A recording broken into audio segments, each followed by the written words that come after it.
Hello and welcome once again. I hope you're having an awesome day. In this video, we're going to be talking about one of the areas that really can stress out high school students. Besides the college interview, it is the college essay. So today we're going to talk about how to prepare for the college essay.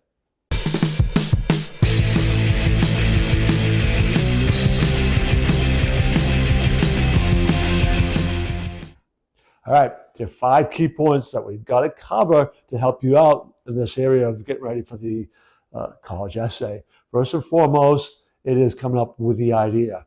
What is it that you can talk about? And really, that goes right to number 2, is how do you craft that into a compelling story, right? So you might think it's a boring idea, but if you can craft it into a story, then you can take a boring idea and really make that work. Number 3, you want to be balancing out authenticity and professionalism. And 4, we got to talk about the whole editing and revision process. And last, what are the common mistakes to avoid? All that will be covered in this video. All right, coming up with an idea. First of all, you want to be checking your memories. You want to be going through and think about things that you've experienced that could be the potential for a story, particularly lessons that you've learned.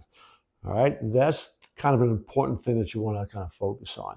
And as you begin to go back through your life and think about things that you've experienced, you might stumble across ideas that happened like outside of you, but were still a valuable lesson for you and others that you could craft into a story. And that's that second point, right? Once you've come across the idea that, yeah, boy, there's a really valuable lesson I want people to know that I learned because it helped shape me, really important. It's one of these topics that everybody goes, oh yeah, that's valuable. The event might sound too mundane for you, maybe.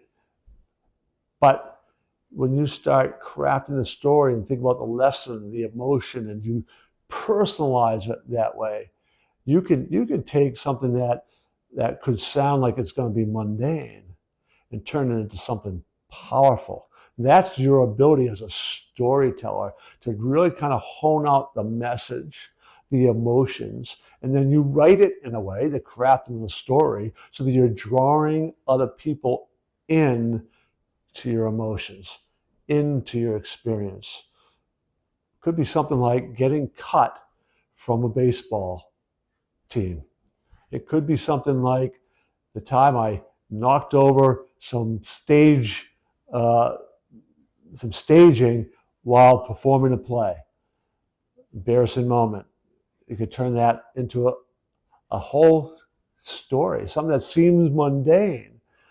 But by crafting the story, pulling people in, the lessons you learned, and you might even add some humor and set yourself apart. That's that crafting part. I got to tell you the story about a former student. While they were in middle school, all right, we worked on presentations. It was something that they had to do. And particularly for the population I worked with, terrifying moment for most of these kids. And this kid was kind of a natural ham, but even so, obviously nervous, kind of uptight, and the PowerPoint wasn't working. I don't remember, something else had happened, and kind of it threw him.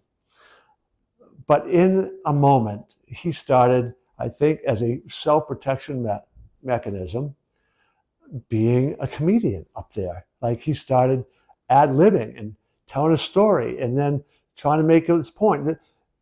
The whole talk was we were doing a thing about colonial America on wood and water, and it was about the importance of wood in colonial, like the topic sounded really dry and boring. And he started making it funny and interesting because he began to ad-lib as things were going wrong in his production. And it became an incredibly valuable lesson for him about the power of comedy in teaching, the engagement of his peers, the courage to kind of push on and persevere anyways. That would be a great story. When he got into high school to prepare for a college essay, that would be a wonderful story to tell. And he would have the way to craft that and tell it. So you're pulling people in with his humor and all of that. But that simple kind of thing has a potential to be a great college essay. The beauty with telling a story like that one, if the student chose to do that when he was in senior high school, is the authenticity, because he lived it, because he experienced it, because it was his lesson. He can tell it with authenticity. He can use his humor that comes naturally from him. That's all that authenticity piece. At the same time, though, you've got to recognize who your audience is. Right? This is people I'm writing for college, so they need to see that authenticity. But I still need to craft it well. They need to see some of the real writing skills that I possess. You can't just tell a story without utilizing good like grammar, structure, and things of that sort.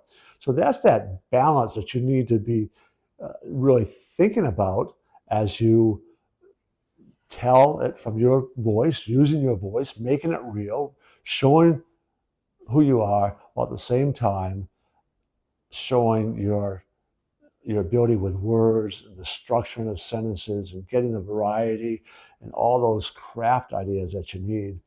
And this goes right into the next point I wanted to make, which is your ability to edit and revise. So as you pour out the story, as you put your heart and emotions into it, you can begin to look for maybe some better words.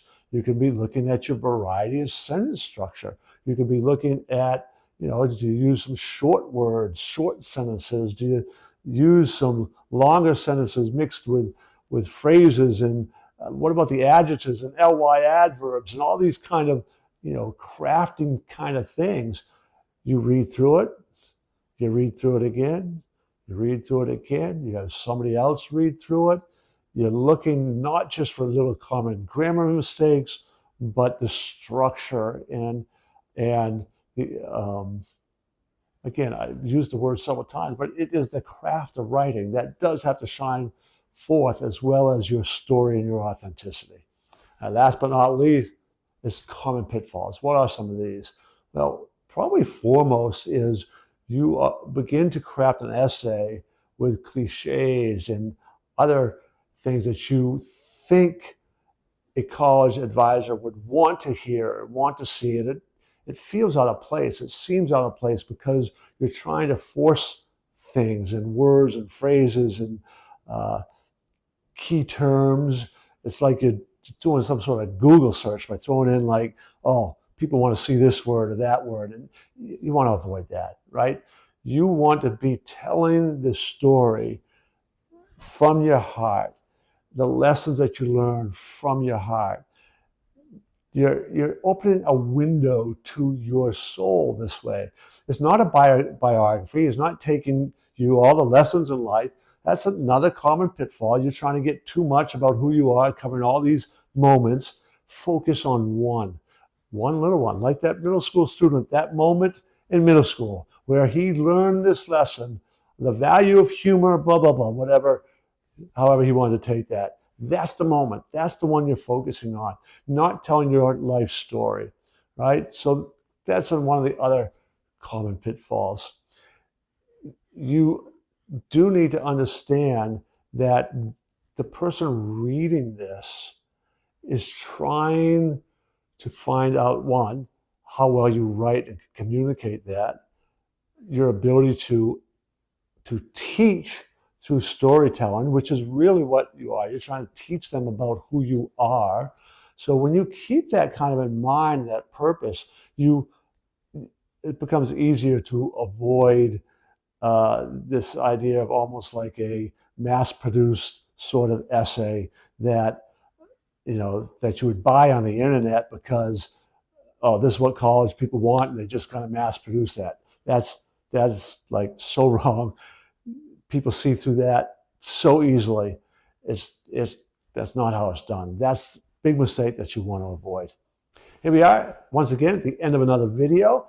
So, as always, I want you to encourage you to subscribe to the channel, check out our other videos. In particular, you might be interested in the video, why is student leadership important when preparing for college? So you can find that video, check that out today, and come back and watch another, and another, and another. We'll see you in the next one.